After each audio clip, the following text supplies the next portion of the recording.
Assalamualaikum warahmatullahi wabarakatuh. Abu al-Wafa adalah matematikawan muslim fenomenal di era keemasan Islam. Pada abad ke-10 Masehi, peradaban Islam juga pernah memiliki seorang matematikus yang tak kalah hebat dibanding Khwarizmi. Matematikus muslim yang namanya terbilang kurang akrab terdengar itu bernama Abu al-Wafa. Ia adalah salah satu matematikus terhebat yang dimiliki peradaban Islam, ujar seorang sejarawan sains, George Sartos, dalam bukunya bertajuk Introduction to the History of Science. Abu al-Wafa adalah seorang saintis serba bisa. Selain jago di bidang matematika, ia juga terkenal sebagai insinyur dan astronom terkenal pada zamannya. Abu al-Wafa lahir di kota kecil bernama Buzan, Khurasan, pada 1 Ramadan 328 Hijriah. Bertepatan dengan 10 Juni tahun 940 Masehi. Nama lengkapnya adalah Muhammad bin Yahya bin Ismail bin Abbas al-Bukhari. Khurasan merupakan sebuah wilayah yang banyak melahirkan dan membesarkan sarjana muslim yang masyhur. Provinsi yang terletak di Persia itu memberikan kontribusi besar bagi kejayaan peradaban Islam klasik melalui tokoh-tokoh ilmuwan, filsuf, dan sufi seperti Umar Khayyam, Al-Ghazali, Zabir bin Hayyan, dan Nasir al-Din al-Tusi, termasuk Abu al-Wafa. Sejak masih kecil, kecerdasan Abu al-Wafa sudah tampak, dan ikhwal-ikhwal itu ditunjang dengan minatnya yang besar di bidang ilmu alam. Dia belajar matematika dari pamannya, Abu Umar al-Maghrib dan Abu Abdullah Muhammad bin Anbasa.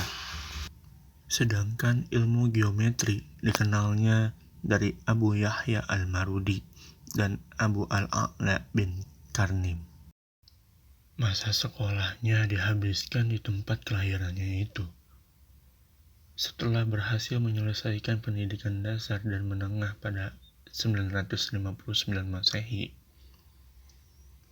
Abu al-Wafa yang kala itu berusia 19 tahun pindah ke Baghdad yang merupakan ibu kota Khilafah Abbasiyah di kala itu. Ia meneruskan pendidikan di sana dan menetap selama 40 tahun. Di kota yang sekarang menjadi pusat peradaban negara Irak itu, Abu al-Wafa mempelajari banyak sekali sumber ilmu pengetahuan, baik yang berupa naskah atau literatur, maupun berinteraksi dan berdiskusi secara langsung dengan kaum cendekiawan lain di sana. Kecermelangan Abu al-Wafa nyatanya menarik perhatian pihak kerajaan yang berkuasa di Baghdad. Lalu Abu al-Wafa dipilih untuk memimpin observatorium astronomi yang telah dibangun di taman kota Baghdad. Observatorium itu berfungsi sebagai laboratorium untuk mengamati bintang dan benda-benda langit lainnya dengan menggunakan teleskopik.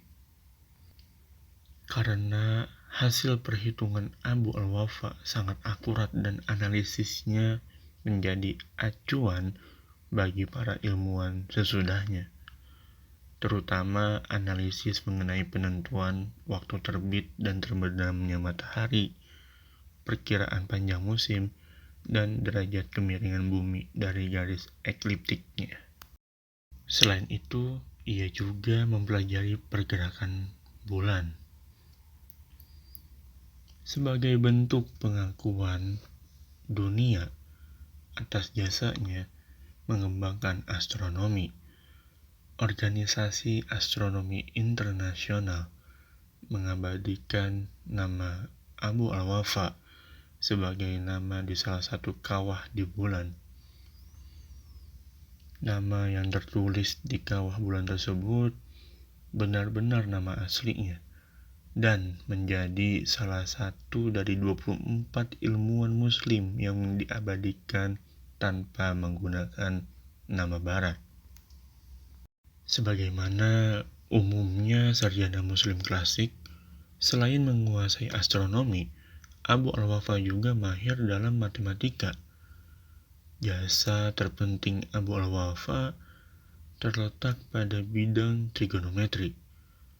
Salah satu kontribusinya dalam trigonometri adalah mengembangkan fungsi tangen dan mencetuskan metode baru untuk menghitung tabel trigonometri. Metode tabel sinus yang dibuat oleh Abu al-Wafa sangat memudahkan pemecahan rumus trigonometri. Ia dianggap sebagai matematikus yang pertama dalam memperkenalkan rumus umum sinus dan kosinus. Ia juga membenarkan nilai sinus 30 derajat ke tempat desimal ke-8. Dan yang lebih mengagumkan lagi, Abu al-Wafa membuat studi khusus tentang tangen serta menghitung sebuah tabel tangen. Trigonometri merupakan istilah dari bahasa Yunani, yakni trigonon atau tiga sudut dan metron atau mengukur. Riwayat mengenai trigonometri sejatinya sudah ada sejak peradaban besar di masa lalu, seperti Mesir kuno, Babilonia, dan peradaban lembah sungai Indus di India. Ilmu trigonometri merupakan cabang matematika yang mengolah sudut segitiga dan fungsi trigonometrik seperti sinus, kosinus, dan tangen. Trigonometri memiliki hubungan dengan geometri, meskipun ada ketidaksetujuan tentang apa hubungannya. Bagi beberapa orang, trigonometri adalah bagian dari geometri. Dalam trigonometri, Abu al-Wafa memperkenalkan fungsi tangen dan memperbaiki metode perhitungan tabel trigonometri. Ia juga tutur memecahkan sejumlah masalah yang berkaitan dengan spherical triangle. Trigonometri memiliki peran sangat vital dalam matematika modern. Saat arsitek merancang bangunan-bangunan tinggi yang kokoh dan megah, mereka memerlukan ilmu trigonometri. Mereka tidak akan bisa membangunnya dengan baik jika tidak menguasai ilmu trigonometri pula. Abu al-Wafa juga mengembangkan rumus geometri yang merupakan induk dari trigonometri. Salah satunya adalah memecah soal geometri dengan kompas. Secara khusus, Abu al-Wafa berhasil menyusun rumus yang menjadi identitas trigonometri. Inilah yang dihasilkannya.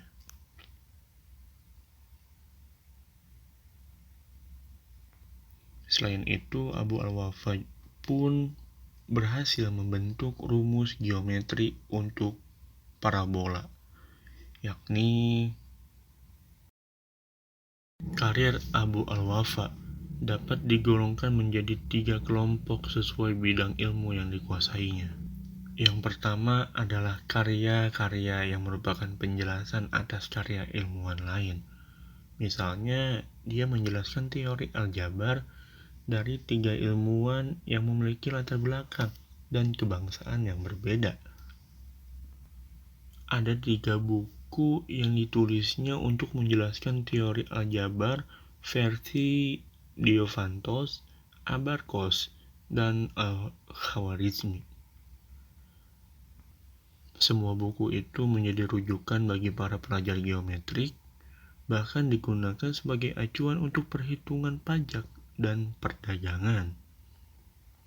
Sayangnya, semua buku ini hilang, sehingga kita tidak bisa mendapatkan pemikiran utuh yang disampaikan Abu al-Wafa.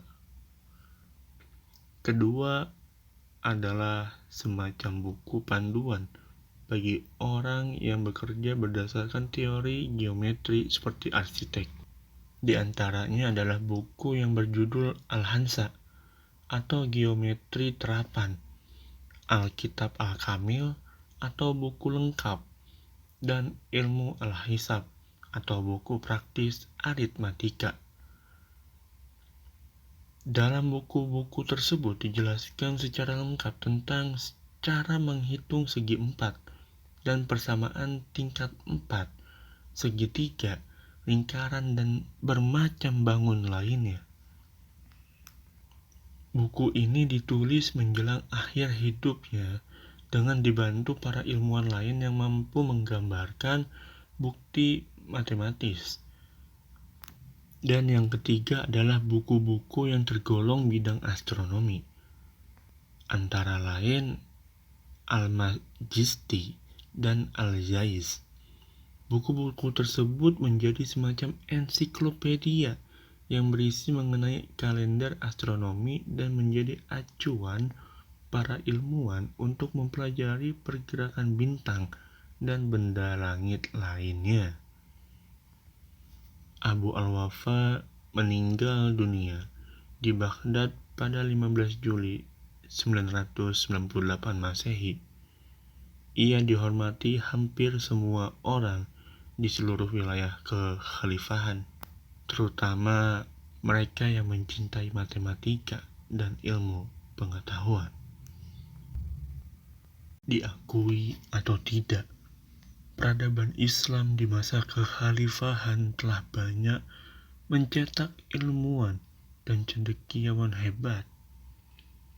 Bukan hanya menghasilkan lulusan sarjana dalam jumlah yang besar, namun minim kontribusi, tetapi mereka menjadi penemu-penemu yang karyanya sangat dibutuhkan hari ini.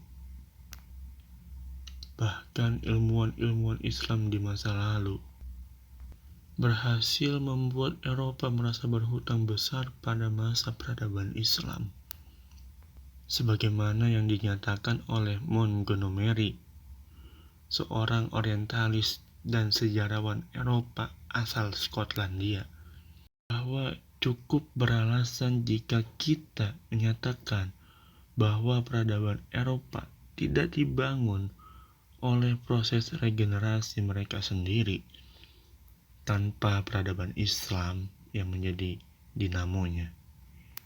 Barat bukanlah apa-apa. Kehebatan Abu al-Wafa dan ilmuwan-ilmuwan lainnya yang diakui oleh peradaban Barat seharusnya tidak hanya membangkitkan romantisme sejarah Islam yang gemilang bagi umat Islam saat ini. Umat Islam saat ini harusnya menjadikannya sebagai retrospeksi sekaligus introspeksi yang tentu amat diperlukan oleh mereka. Dengan itu, kaum muslim secara sadar dan jujur akan mampu melihat kembali kebesaran peradaban Islam di masa lalu, sekaligus potensinya untuk kembali hadir pada masa depan untuk yang kedua kalinya. Sebab harus diakui bahwa ilmuwan-ilmuwan muslim saat ini masih dalam kungkungan sistem kapitalisme. Pendidikan di bawah sistem kapitalisme hanya mencetakkan lulusan tukang yang menjadi pekerja di bawah industri korporasi kapitalisme global. Bukan seorang ilmuwan yang mendedikasikan ilmunya agar memberikan kemaslahatan bagi masyarakat, tetapi seorang ilmuwan yang diharapkan mampu menjadi perintis dalam segala bidang. Selain meretrospeksi keagungan peradaban Islam masa lalu, harus ada upaya dari umat Islam hari ini untuk membangun kembali masa depan peradaban Islam di tengah-tengah hegemoni peradaban barat sekuler saat ini, yang sesungguhnya mulai tampak jompo, rapuh, dan makin kelihatan tanda-tanda kemundurannya.